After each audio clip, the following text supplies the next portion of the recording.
Lagi nating iniisip na ang ating realidad ay walang hanggan, na ang mundo sa ating paligid ay matatag. Ngunit naisip mo na ba, paano kung may puwersa na palihim na nagbabago sa lahat? Isang misteryosong puwersa na pilit na binabaluktot ang realidad na ito, na ginagawang bangungot ang lahat ng alam mo na hindi mo na magising.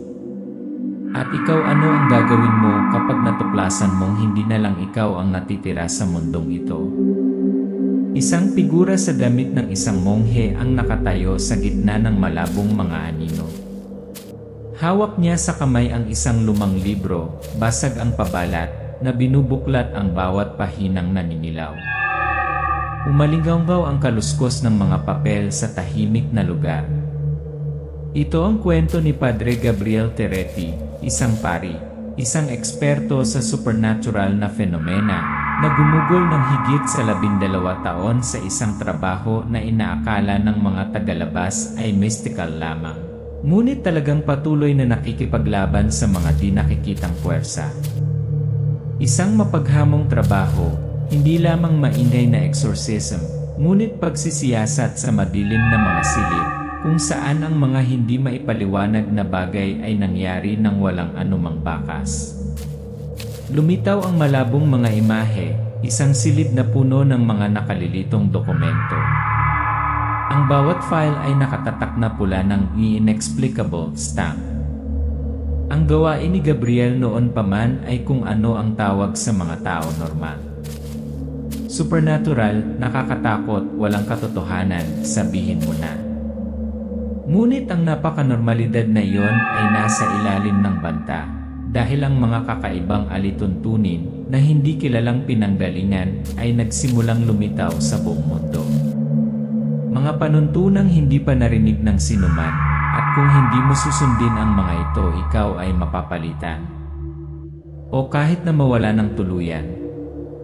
Ang mga anino ay hindi malinaw na gumalaw, at isang hindi nakikitang kamay ang nag-abot mula sa screen ng AC. Isang mahinang liwanag na lumilitaw mula sa lumang AC. May kumatok sa pinto, pero walang tao sa labas. Sa paglipas ng panahon, ang mga pangyayari ay lalong naging kakaiba, hindi maipaliwanag. Mga pamilyang nakatagpo nito.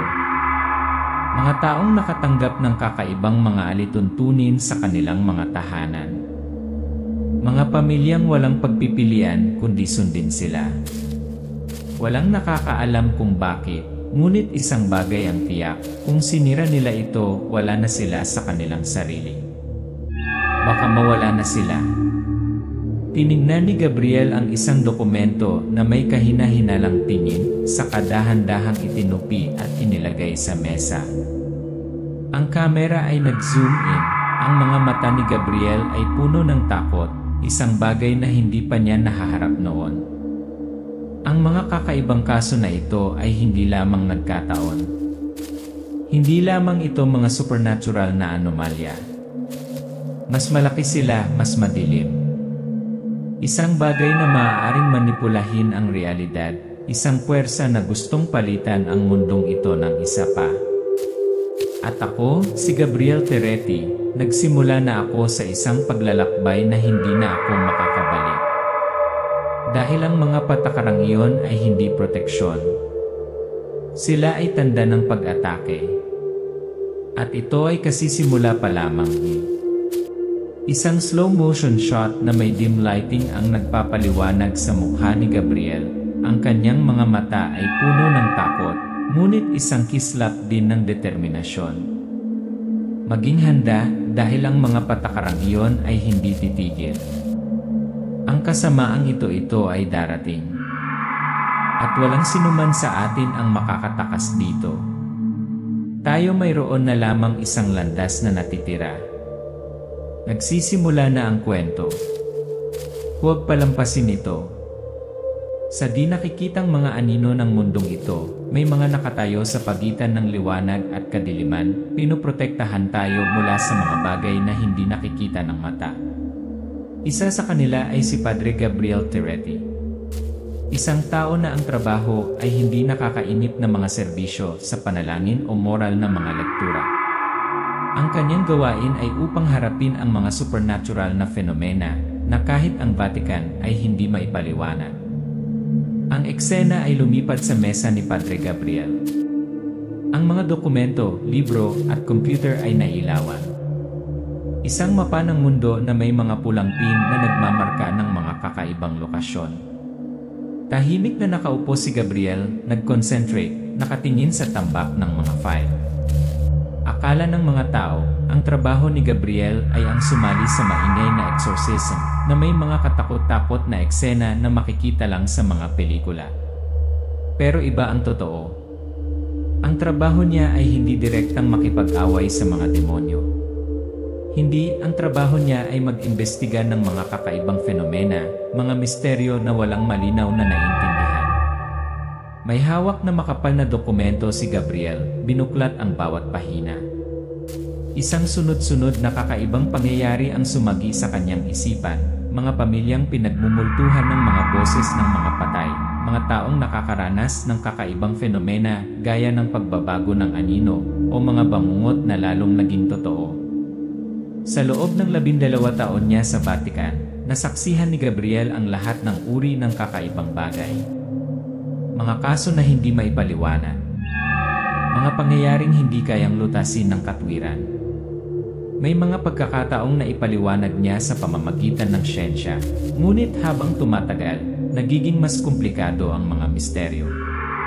Hindi simpleng exorcism, kundi mga bagay na nangyari na hindi maipaliwanag ng anumang teorya o formula.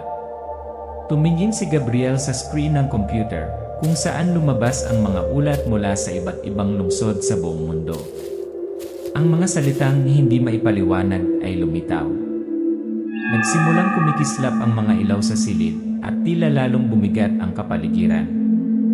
Si Gabriel ay isang napaka-rational na tao. Siya ay sanay sa mga komplikadong pagsisiyasat, kung minsan ay walang dugo, ngunit lubhang tensyonado ng mga labanan. Gayunpaman, ang hindi niya inaasahan ay isang biglaang pagbabago, isang pangyayari na hindi niya inaasahan. Ito ay nagmula sa mismong mga bagay na pamilyar sa kanya. Flash cut, maikling eksena ng mga kakaibang kaso. Isang pamilya sa Milwaukee ang nakakakita ng palabas sa na nagpapalabas ng mga episode na hindi pa ipinalabas. Isang matandang babae ang nakatanggap ng tawag sa telepono mula sa kanyang namatay na asawa. Isang babae sa Dublin ang bumibili ng mga hindi umiiral na libro mula sa isang segundamanong tindahan. Malabo ang mga larawan, parang mga multo. Daan-daang kakaibang kaso ang nalutas ni Gabriel, ngunit sa nakalipas na 3 buwan, nagbago ang lahat. Ang mga kaso na kanyang kinaharap ay hindi na pareho. Mas naging mahirap ipaliwanag. At may kakaiba, ang bawat kaso ay naglalaman ng isang bagay na karaniwan. Isang tanda, isang bagay na mali. Mga mahiwagang panuntunan. Hawak ni Gabriel ang isang dokumento, tinitigan ang mga alituntuning nakalimbag sa papel. Kasama sa mga ito ang mga kakaibang bagay tulad ng walang isip pagkatapos ng hating gabi. Kung makarinig ka ng katok sa pinto, bilangin ang bilang ng mga katok. May kakaibang pakiramdam, naramdaman ni Gabriel na may mali. Ang mga patakarang ito ay hindi simpleng mga babala. Hindi ito isang bagay na madali nating baliwalain. Ang mga patakarang ito, na pagtanto ni Gabriel, ay mga proteksyon mula sa isang puwersa na hindi niya matukoy. Isang puwersa ang sumalakay sa ating mundo, at ang mga patakarang ito ang tanging hadlang dito. Ang mga kakaibang figura ay gumagalaw sa screen. Ang mga tao ay tila kinokontrol ng malayuan. Ang mga multo ng hindi kilalang mga hugis ay lumilitaw sa mga salamin. Ang ilaw ay unti-unting lumalabo. Napagtanto na ngayon ni Gabriel na ang kanyang trabaho ay hindi na isang simpleng pagsisiyasat. Ito ay isang buhay at kamatayang labanan laban sa isang puwersa na hindi niya maintindihan. At ang presyo ay hindi lamang ang kanyang buhay, ngunit ang katotohanan na dati niyang alam. Nakatayo si Gabriel sa kanyang opisina, may hawak na ulat sa kanyang kamay, ang madilim na liwanag ay nagliliwanag sa kanyang mukha, ang kanyang mga mata ay nagpapakita ng pagkalito, ngunit pati na rin ang determinasyon. Ang tanong lang, kaya bang harapin ni Gabriel ang darating? O isa rin ba siya sa mga biktima sa digmaang ito? Dahil, tulad ng iba, sinusubok siya ng mga patakarang hindi niya maintindihan. Kakasimula pa lang ng kwento. Mananatili ba ang realidad? Abangan ang susunod na bahagi. Isang kuha ng isang madilim na silid, nakaupo si Gabriel sa kanyang mesa, ang madilim na liwanag na nagbibigay liwanag sa mga file. May hawak siyang makapal na ulat, ang mga matatapang na salitang, unexplainable, ay kitang-kita sa pabala. Maraming mga kakaibang kaso ang nalutas ni Gabriel, ngunit sa pagkakataong ito, napagtanto niya na ang kanyang kinakaharap ay hindi lamang ordinaryong supernatural na fenomena. Ang mga pangyayaring ito ay may isang bagay na hindi niya maipaliwanag sa agham o katwiran. Kakaibang mga tuntunin, 5 tuntunin, simple ngunit makapangyarihan, na kumokontrol sa buhay ng mga naiipit sa kanila.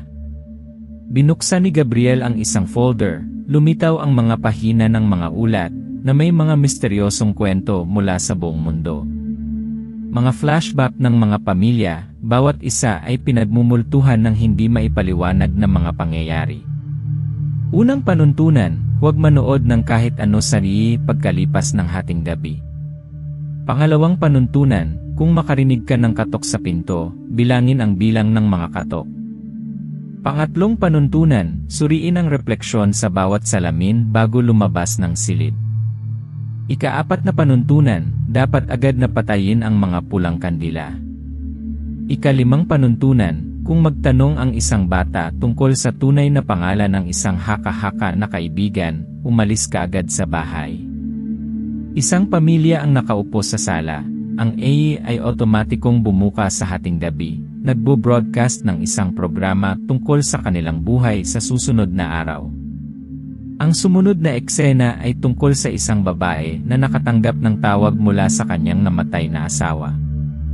Ang mga patakarang ito ay naglaro kapag nagsimulang maganap ang mga kakaibang kaganapan. Isang pamilya sa Milwaukee, Wisconsin, ang nanonood ng kanilang mga programa sa broadcast sa na hindi pa na-i-broadcast, mga programa tungkol sa kanilang sariling buhay, tungkol sa kung ano ang mangyayari bukas. Isang matandang babae sa Dublin ang nakatanggap ng tawag sa telepono mula sa kanyang namatay na asawa.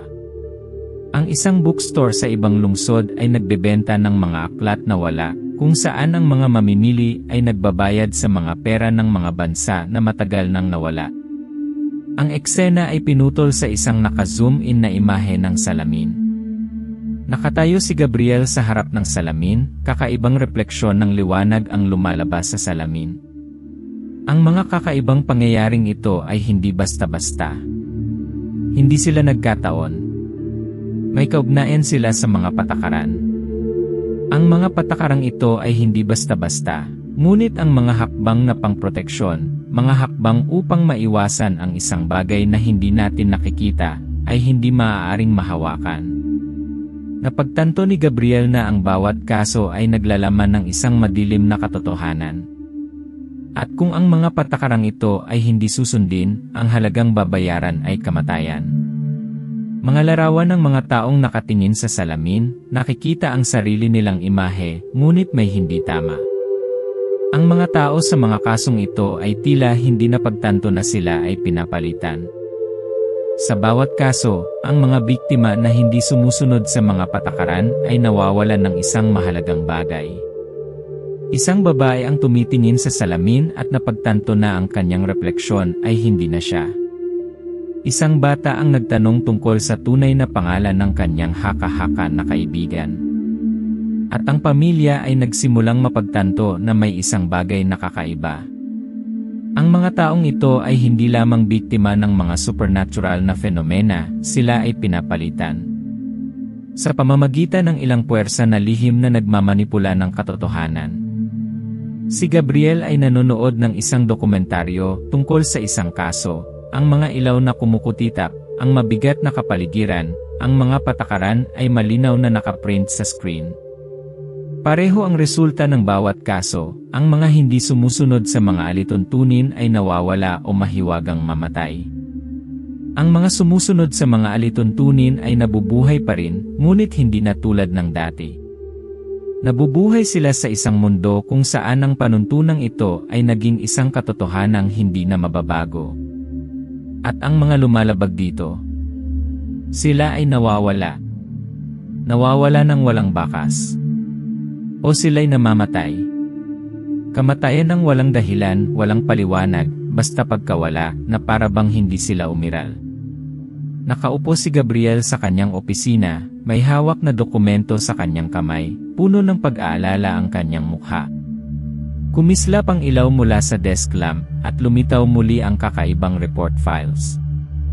The more Gabriel looked into the cases, the more he realized that these rules are not just useless warnings.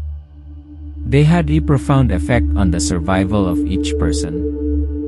These rules were protection, but at the same time, sila ay mga invisible bitag na kung hindi susundin, ikaw ay magiging biktima ng isang puwersa na hindi maintindihan. Si Gabriel ay nakatayo sa tabi ng bintana na nakatingin sa lungsod, ang dilim ay bumabagsak.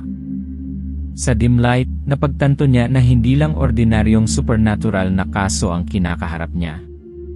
Ito ay isang tunay na digmaan, hindi lamang sa mga puwersa sa labas ng mundo, ngunit sa mismong pagkakaroon ng katotohanan. So what is really happening? What are these rules? And who is behind them? Gabriel Terretti is more than just an investigator. Siya lang ang makakapigil dito bago maging huli ang lahat. Pero kaya ba niya kapag siya mismo ay unti-unting nawawalan ng kontrol? Hindi pa tapos ang kwento. Abangan ang susunod na bahagi. Malabo ang eksena, kumikislap ang mga ilaw, mag-isang nakaupo si Gabriel sa opisina. Sarado ang pinto, tahimik ang hangin. Binuklat niya ang mga dokumento, lumitaw ang mga kakaibang panuntunan sa kanyang mga mata. Sa tuwing titignan niya ang mga ito, bumabangon ang pakiramdam ng pagkabalisa. The rules, which Gabriel once thought were protections, he now realized are not simply protections. They are the doors to something not of this world. Isang entity, invisible but powerful, is quietly invading our reality. At kung hindi natin susundin, darating ang kapalit walang makakatakas. Nagbago ang eksena sa isang madilim na silid, nakatayo si Gabriel sa harap ng isang malaking salamin. Nakatingin ang kanyang mga mata sa kanyang refleksyon, ngunit may mali. Ang imahe sa salamin ay hindi sumasalamin sa kanyang iniisip. Ito nagbago. At pagkatapos ay si Gabriel ay nagsimulang makaramdam ng pagbabago. Hindi sa kung ano ang nasa labas, kundi sa kanyang sarili. Ang imahe sa salamin ay hindi na siya. Ito ay tulad niya, ngunit iba. Ang isang bahagi niya ay wala na, at iyon ay nagpaisip sa kanya, nagiging bahagi ba siya ng nilalang na iyon? Siya ba ay pinalitan?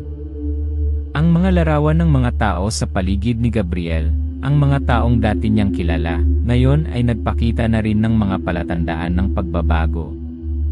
Mga kakaibang aksyon, hindi pangkaraniwang mga ekspresyon na hindi maipaliwanag. Ang isang dating pari sa Vatican ay wala na sa kanyang sarili, hindi na makikita sa kanyang mukha ang kanyang tunay na ugali. Tumayo si Gabriel sa pagitan nila, nalilito. Hindi lamang mga pamilya sa buong mundo, kundi pati na rin ang mga kasamahan, mga taong pinagkakatiwalaan ni Gabriel, ay nagsimulang magpakita ng mga palatandaan ng pagbabago. Ang mga pagbabagong ito ay hindi na hypothetical. Ang mga ito ay naroroon, gumagapang sa bawat sulok ng buhay, na nagiging sanhi ng mga taong dating kaibigan, kasamahan, na wala na sa kanilang sarili. Ang mga kakaibang palatandaan ay lumitaw sa mga pinakamalapit kay Gabriel. At siya, marahil, ay walang pagbubukod. Tumayo si Cardinal De Santos sa tapat ni Gabriel, isang tense na kapaligiran. Tumingin si Gabriel sa kanyang mga mata, ngunit ang mga mata ni De Santo ay tila hindi na ang mga mata na dati niyang kilala. Si De Santo ay tila nagsasalita ng mekanikal, walang buhay. Nang tumingin si Gabriel sa mga mata ni Cardinal De Santo, may naramdaman siyang kakaiba. Si De Santo ay hindi na De Santo. Ang mga mata na iyon ay wala na ang kaliwanagan na dati niyang iginagalang. Wala na silang laman, parang walang kaluluwa sa loob. At lalo pang napagtanto ni Gabriel na baka nasa ganoon ding sitwasyon siya. Nakatayo si Gabriel sa harap ng salamin sa banyo, nakatitig ang mga mata sa refleksyon niya. Kakaibang lumiwanag ang salamin, nagsimulang magbago ang kanyang refleksyon, kumukurap-kurap, ang mukha sa salamin ay nabasag ng kakaibang ngiti na hindi maintindihan ni Gabriel. Isang gabi, habang nakatayo si Gabriel sa harap ng salamin, nakita niya ang kanyang sarili. Ngunit hindi ito ang kanyang sarili. Nabasag ang ngiti ng imahe sa salamin, isang kakaibang ngiti na hindi niya makontrol. Hindi na nababanaag sa mga mata sa salamin ang takot, kundi isang malamig na pag-unawa. May bagay sa kanya hindi na siya. Ang refleksyon na ito ay isang kapalit. Lumabas ng opisina si Gabriel na may hinala sa paligid. Parang kakaiba ang mga tao sa paligid niya. Hindi sila umiti, hindi na sila nag-uusap tulad ng dati. Parang gumagalaw ang mga anino sa paligid niya. Unti-unting napagtanto ni Gabriel na ang digmaan ay hindi lamang laban sa mga entity sa labas ng mundong ito. Ang digmaang ito ay isang digmaan sa loob ng kanyang sariling isipan. Siya pa ba ang kanyang sarili? O bahagi ba siya ng nilalang na sumasalakay sa mundong ito? Ang mga tao ba sa paligid niya ay tunay na tao, o sila ba ay mga anino lamang ng mga totoong tao na unti-unting pinapalitan? Humingi si Gabriel ng access sa mga sinaunang dokumento sa library ng Vatican na natutunan ang tungkol sa kababalaghan ng pagpapalit sa kasaysayan. Ang mga larawan ng mga pari at klero na nawala at pinalitan sa loob ng maraming siglo ay lumabas sa mga aklat. Sa mga sinaunang dokumento, natagpuan ni Gabriel ang mga babala. Ang kababalaghan ng pagpapalit ay naganap noong una sa buong kasaysayan ng Vatican. Ang mga nawala at ang mga pumalit sa kanila ay palaging nabubuhay sa mga anino, nagtatago sa mga katawan na kinuha. At ngayon, si Gabriel mismo ay kailangang harapin ang isang kakilakilabot na katotohanan, siya ay maaaring susunod. Scene, nakaupo si Gabriel sa isang madilim na kwarto, may hawak na maliit na salamin. Ang mahinang liwanag ang nagbibigay liwanag sa mukha niyang pagod. Isang kakaibang ngiti ang lumitaw sa kanyang mukha, na parang isang hindi mapigilang pagbabago. Tumingin si Gabriel sa salamin, at sa pagkakataong ito, hindi lang ang sarili niya ang nakita niya. Nakita niya ang pagbabagong unti-unting tumatagos sa kanya. Ang labanan ay hindi lang laban sa kalaban sa labas, kundi panloob. Kailangan niyang harapin ang sarili niya, at kung hindi siya manalo, magiging bahagi siya ng kasamaan na unti-unting pumapalit sa mundong ito. Si Gabriel ay nagsimula sa isang paglalakbay kung saan hindi na siya makakabalik. Ang mga alituntunin na dati niyang inakala ay mga proteksyon ay ang mga susi na ngayon sa isang madilim na lihim. Isang nilalang, hindi nakikita ngunit napakalakas, ay naghahangad na pataasin ang mundo tulad ng alam natin. At upang maunawaan ang mga pinagmulan nito, alam ni Gabriel na kailangan niyang maghukay ng mas malalim sa mga sinaunang dokumento na inilihim ng Vatican sa maraming henerasyon. Ang eksena ay pinutol sa Vatican Library, isang madilim, sinaunang espasyo. Ang matatayog na istante ng mga sinaunang aklat na nakatali sa dilaw na tela ay nasa ilalim ng makapal na patong ng alikabok. Sina Gabriel at Cardinal De Santo ay naghahanap sa mga dokumentong ito. Ang liwanag ng isang oil lamp ay kumikislap. Si Gabriel at Cardinal De Santo ay nagsimula ng kanilang paghahanap sa mga sinaunang dokumento ng Vatican Library. Ang mga aklat na ito ay matagal nang nakalimutan, nakasulat sa mga sinaunang wika na hindi na naiintindihan ng sinuman. Ngunit nakita ni Gabriel ang isang karaniwang sinulid sa kanilang lahat. Bawat sibilisasyon, bawat relihiyon, mula sa sinaunang Egypt, Roma hanggang Mesoamerican civilizations, lahat ay may pagkakatulad. Mga mahiwagang panuntunan. Sinaunang mga pintura, kakaibang mga karakter sa mga dingding ng mga templo ng Egypt. Mga aklat na may mga inscription sa bato, mga guhit na naglalarawan ng mga ritual, at mga larawan ng malabo na nilalang. Nakatingin si Gabriel sa isang sinaunang Egyptian painting. Narrator, panay ang boses, puno ng pagtuklas. Ang mga patakarang ito ay hindi nagkataon. Inilagay sila sa mga oras na nagsimulang maging hindi matatag ang katotohanan. Sa sinaunang Ehipto, ang mga dakilang templo ay nagtala ng mga kakaibang palatandaan, mga panuntunan upang maprotektahan laban sa isang hindi maipaliwanag na puwersa. Sa Roma, ang mga katulad na alituntunin ay lumitaw sa mga relihiyosong seremonya, kapag ang buhay ay nabalisa ng mga kakaibang fenomena. At ang mga sinaunang dokumento mula sa mga sibilisasyon ng Mesoamerica ay nagbabanggit din ng isang bagay na protektahan ang mga katulad na alituntunin mula sa mga sukat ng sangkatauhan.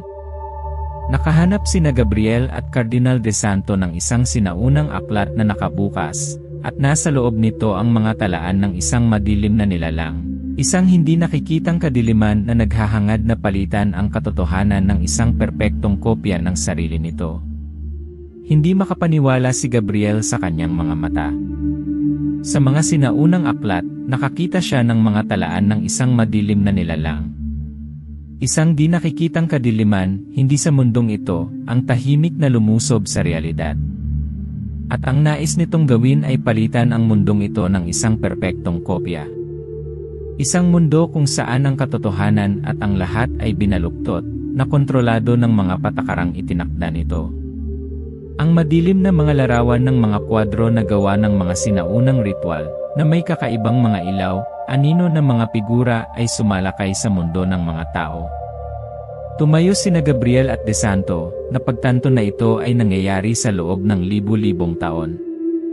Napagtanto niya na ang lahat ay may dahilan. Ang mga patakarang ito ay hindi basta-basta. Ang mga ito ay lumitaw nang ang katotohanan ay nagsimulang maging marupok. At sa bawat oras na lumitaw ang mga patakarang ito, isang puwersa na lampas sa pisikal na mundo ay unti-unting sumalakay, na nagpapahina sa mundo tulad ng alam natin. Tumayo si Gabriel sa harap ng isang sinaunang aklat, nanginginig ang kanyang mga kamay habang binubuksan niya ang mga huling pahina. Bumagal ang eksena, at lumitaw ang isang kakaibang pahina na may mga salitang, upang matigil ang kapalit, kailangang isakripisyo ang isang kaluluwa, isang mundo ang dapat iwanan. Sa huli, natuklasan ni Gabriel ang isang bagay na kakilakilabot. Upang ihinto ang entity na ito, upang maprotektahan ang katotohanan, isang kaluluwa ay dapat isakripisyo, at isang mundo ay dapat na abandonahin. Ito ang katotohanan na ang Vatican ay pinananatiling nakatago para sa mga edad. Nakatayo si Gabriel sa gitna ng silid, hawak ang sinaunang aklat, tinitingnan ang mga huling linya. Ang mga salita ay lumitaw bilang isang babala, bilang isang hamon sa kanya, isa lamang ang makakaligtas at iyon ay ang nagsasakripisyo. Ngayon ay naunawaan na ni Gabriel kung ano ang dapat niyang gawin. Kailangan niyang harapin ang katotohanan na hindi lamang ang kanyang sarili, kundi ang realidad na ito ay maaaring isakripisyo. Masyadong malaki ang presyo, ngunit ito lang ang tanging pagpipilian. Nais ng entidad na ito na hindi lamang palitan ang mga tao, ngunit palitan ang buong mundong ito, at kung walang sakripisyo, ito ay mananalo. Sa huling kuha, nakatayo si Gabriel sa isang madilim na silid, nakatingin sa bintana kung saan kumikislap ang mga ilaw mula sa lungsod, ngunit ang espasyo sa paligid niya ay tila nagsimulang magbago. Unti-unting binalot ng dilim ang lahat. Alam ni Gabriel na wala na siyang gaanong oras. Nagbabago ang lahat. Space, time, reality unti-unting nabubura ang lahat. At ang tanong lang ngayon ay, kaya ba niyang pigilan ang entity na ito, bago nito tuluyang mapalitan ang mundong ginagalawan niya? Hindi pa tapos ang kwento. Ang digmaang ito ay hindi lamang sa pagitan ng mga tao at mga halimaw. Ito ay hindi isang ordinaryong paghaharap. Ito ay isang digmaan sa pagitan ng dalawang realidad, dalawang mundo, kung saan ang isang sakripisyo lamang ang makapagpapanatili sa mundo gaya ng alam natin na buhay. Si Gabriel at ang kanyang doppelganger, ang kanyang kapalit, haharapin ang huling desisyon. Sisirain ba nila ang mga salamin, wawakasan ang proseso ng pagbabago ng realidad, o hahayaan ang mundo na ganap nilang palitan ang lahat? Ang eksena ay nagbago sa madilim na mga pintura ng Chamber of Reflections, isang misteryosong silid na puno ng malalaking salamin. Ang bawat salamin ay parang pinto na patungo sa ibang mundo, kung saan ang katotohanan ay binabaluktot at pinapalitan. Si Gabriel at ang kanyang kapalit ay nakatayong magkaharap, ang kanilang mga mata ay puno ng pagkabalisa. Nakatayo si Gabriel at ang kanyang kapalit sa gitna ng isang malamig na silid, kung saan ang mga salamin ay sumasalamin sa kanilang mga kahaliling sarili. Ang mga salamin na ito ay higit pa sa mga pagmuni-muni. Sila ay mga pintuan sa ibang mundo, kung saan ang lahat ay pinalitan. At ngayon, kailangan nilang gumawa ng isang mahirap na desisyon. Ang pagsira sa mga salamin na ito ay magpapahinto sa proseso ng pagpapalit, ngunit ang presyo ay maaaring ang kanilang buhay. Lumapit si Gabriel at ang kanyang kapalit sa gitnang salamin, kung saan may kakaibang liwanag na nagmula sa loob. Naramdaman nila ang kapangyarihan ng nilalang, isang nakalulungkot na pakiramdam at isang mabigat na presyon na bumabalot sa kanila. Ang bawat hakbang na kanilang ginawa ay isang hakbang na palapit sa pagsasakripisyo. Ang gitnang salamin ay naglalabas ng malamig na liwanag, tulad ng isang imbitasyon, isang babala. Napagtanto ni Gabriel at ng kanyang clone na hindi ito madaling pagpili. Ang bawat salamin ay isang pinto, at kung sisirain nila ito, magbabago ang lahat. Hindi na sila makakabalik sa mundong alam nila. Bumungad sa kanila ang mga anino, na parang naghihintay ang nilalang. Nagkatinginan si Gabriel at ang kapalit, puno ng pagod ang kanilang mga mata, ngunit pati na rin ang determinasyon. Ang halaga ng sakripisyo ay hindi lang ang pagkawala ng sarili. Ito ay ang pagkawala ng lahat ng dati nilang minahal, lahat ng kanilang pinaniwalaan. Kailangang magtulungan si Gabriel at ang kapalit para sirain ang pinanggalingan ng kapalit. Ngunit sa proseso, alam nila na maaari silang tuluyang mabura, mawala ng walang bakas. Baka maging walang anyo silang mga kaluluwa. Sabay hawak ni Gabriel at ng kapalit ang isang malaking martilyo, naghahanda na basagin ang gitnang salamin. Ang lahat sa paligid nila ay tila nagbabago, ang espasyo ay nasira at ang mga kakaibang figura ay nagsimulang lumitaw. Huminga sila ng malalim sa kasabay-sabay na kumilos. Bilang dalawang kopya ng isang tao, alam nilang pareho na ang pagsira sa salamin ay magwawakas sa lahat. Ang mundong ito, ang mga alaala, ang mga relasyon, lahat ay magiging malabong alaala. Ngunit ito lang ang tanging paraan para pigilan ang nilalang na ito, upang mapanatili ang mundong kilala nila. At wala silang ibang pagpipilian. Tumama ang martilyo sa salamin, isang nakakasilaw na liwanag ang sumabog. Ang lahat sa paligid ni Gabriel at ang kanyang kapalit ay biglang natunaw sa isang pagsabog ng liwanag. Nabasag ang mga salamin na sumasalamin sa libu-libong iba't ibang bersyon ng kanilang mga sarili, at pagkatapos ay tumahimik ang lahat. Ginawa nilang dalawa ang kailangan. Nabasag ang mga salamin, nakasarado ang entidad. Ngunit habang kumupas ang liwanag, napagtanto ni Gabriel na hindi na pareho ang mundo. Bumalik ang kapayapaan, ngunit hindi na ito katulad ng dati niyang nalaman. Nagbago ang lahat at sa bawat pagbabago, isang bagong takot ang nag-alab sa kanyang puso. Nakatayo si Gabriel sa gitna ng silid, nakatingin sa isang basag na salamin na nakalatag sa lupa. Ang liwanag ay nawala, ngunit sa kanyang isip, ang mga imahe mula sa kabilang mundo ay umiiral pa rin. Pagkatapos ng misyon, alam ni Gabriel na ang mundong ito ay hindi ganap na malaya sa mga banta. Isang pakiramdam ng kapayapaan ang bumalik, ngunit sa kaibuturan ng kanyang kaluluwa, nagkaroon ng pagbabago. Ang isang alaala ng nangyari ay hindi maalis, kung ano ang hinarap niya at ng kanyang kapalit. Natigil na ba ang entidad na ito? O ito ba ay naghihintay lamang, nakakubli sa isang lugar sa mga anino, naghihintay ng pagkakataong bumalik? The story ends, but will the peace last?